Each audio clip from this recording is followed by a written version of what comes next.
Well, Tulsi Gabbard, our Director of National Intelligence, as you know, she released a whole bulk of documents, and she's releasing more that have fingerprints and DNA and photos and everything else, not literally, but you get the point, on the Biden regime and what it tried to do to President Trump.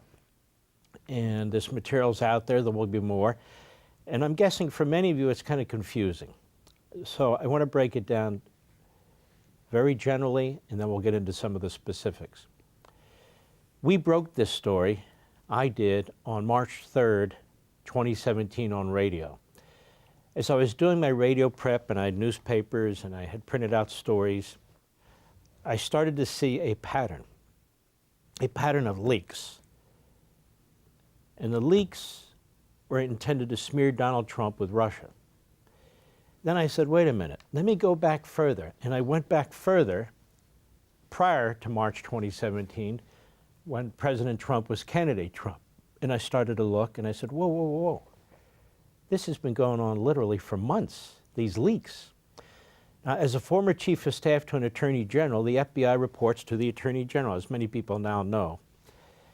And I could see these leaks were coming out of the Department of Justice, and they had to be coming out of the FBI, the investigative wing, effectively, of the Department of Justice. So I started to look at that, and then I started to look at more stories. And it was obvious to me that there were leaks coming out of probably the CIA, out of the intelligence apparatus of the federal government. I said, holy mackerel. And then I went further. And I saw leaks that appeared to me to be coming out of the White House. And so while I was on radio that day, I had my different stacks of stuff. I was putting it together, trying to put it in chronological order when I came on air. And I spent the next hour and a half describing to my audience, many of you, on that March 3rd, that Thursday, 2017, what I saw. What I saw based on my own experience, again, as a Justice Department top senior official. And I said, there is a silent coup taking place against the elected president of the United States. They interfered with his campaign, trying to cripple his campaign with references to Russia. I used the media. I didn't have any other information. How could I? I don't have subpoena power. I don't have the power to get a warrant from a judge. But I was looking at these public stories, and these public stories were based on planted leaks in the media, in the Washington Post, in the New York Times, in McClatchy, in other elements of the news, some better known, some not known at all. And I put it together, and so I came up with, and I was under the gun for radio, so I came up with what were basically 11 exhibits. Something like that. I think there were 11.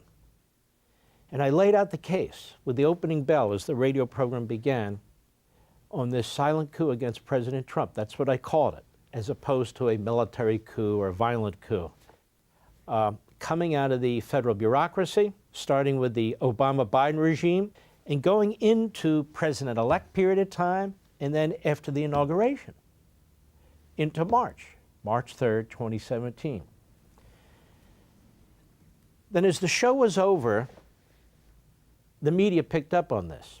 Our friends at Breitbart, they did a story, they heard me. Joel Pollack, who's a great guy, he's still there. Alex Marlowe, who runs the website now, he's fantastic. They did a follow-on story on what I had revealed, plus they added some information that they had compiled, and they had this headline in there about the silent coup that Levin reported on and discovered.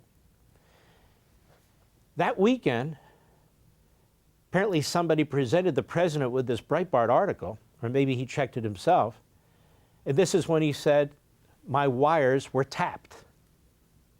The word wiretap, I used the word wiretap in my radio show. Why? Because it was literally in the headline of the New York Times story. Wiretap. Now later, the New York Times changed the headline. It took out wiretap. The president was attacked for using the phrase wiretap, but he used the phrase wiretap because I used the phrase wiretap because I used it from the New York Times. Again, this wasn't investigative reporting. The investigation I did was on the public record, pulling together these different pieces. Now, what's interesting about this is that these people in the Obama-Biden regime wanted this information out, so they leaked to do damage against Trump, the campaign, transition, presidency.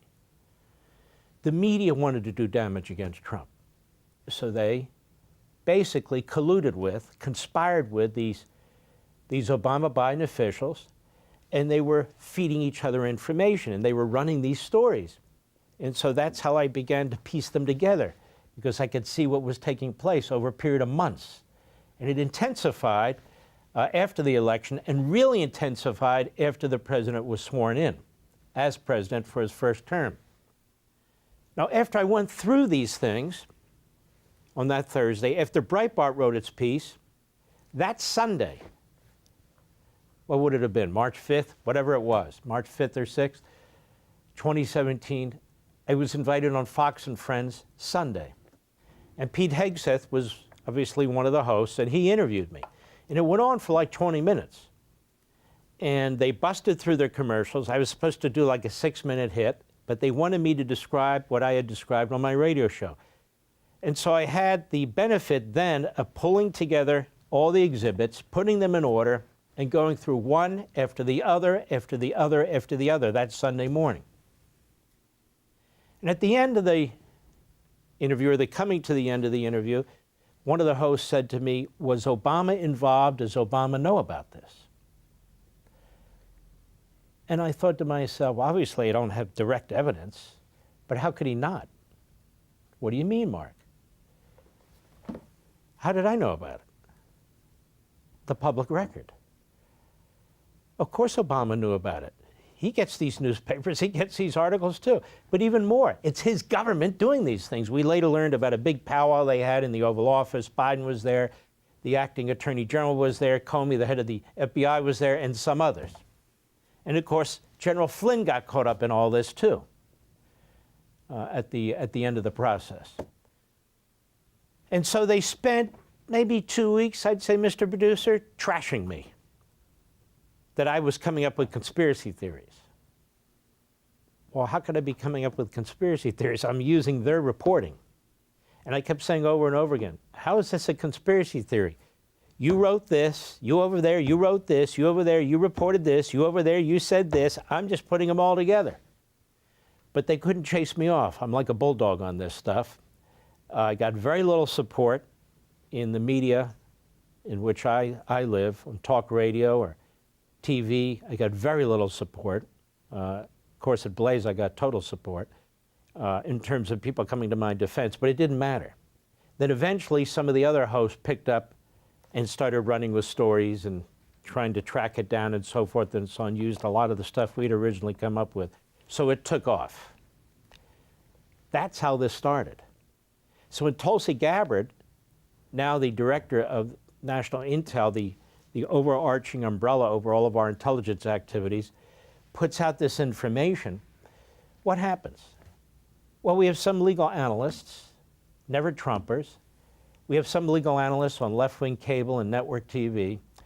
We have the Democrats all saying, we already knew about all this Russia stuff. We already knew that Russia tried to interfere in the election, but effectively failed. We already knew all that. So move along. What's the big deal? You already knew all of what? First of all, to that point, when I was presenting this information, it was dismissed as conspiracy theory stuff. Secondly, what Gabbard has done is she's released information that shows what, in fact, the federal government under Obama and Biden were doing, in addition to what they knew. Third, that's not even the point. Everybody's missing the point. The Russia hoax, yes. But what's the hoax? The hoax is that they were concocting information. They were using information. They were using FBI investigative techniques, intelligence investigative techniques, to lie about not just Russia, but to interfere with the presidential election and then to undermine the transition, and they hoped, Donald Trump's presidency. That's why I call it a silent coup. They're missing the crucial point. The the crucial point is this was all done to try and prevent Donald Trump from being elected, and then to try and prevent Donald Trump from being an effective president. And everything flew from there, the investigations, the committees, the special counsel, all that stuff. All that stuff. That was the point of my going on radio on that March 3rd, 2017. Not to prove whether or not the Russians were involved, but to demonstrate that based on the leaks, this administration, that is the Obama-Biden administration, were leaking information related to Russia, but intended to destroy the Trump campaign and then destroy his new presidency. That was the point. That still is the point. So I want to put a fine point on that. For all this and much more, sign up for Levin TV.